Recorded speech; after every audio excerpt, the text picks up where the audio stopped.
So, ito na guys. Ito na ang ating munggo. O, ayan. May halo yan na. Chicharon. At ang halo niyan ay kangkong guys. Nakahanap ako ng kangkong. So, may halo yan na meat. Ayan. Igigisa muna natin yan bago ilalagay natin. So, may halo yan na meat, guys. So, kala nyo pilas lang na may munggo. Meron din munggo sa France.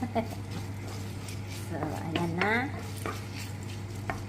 Papaanuhin ko lang muna to. So, ito na siya. Papalambutin ko ang aking munggo. Munggo yan. Ayan. Magmumunggo ang lola nyo. Pero ang halo niya, hindi dahon ng dahil wala dito.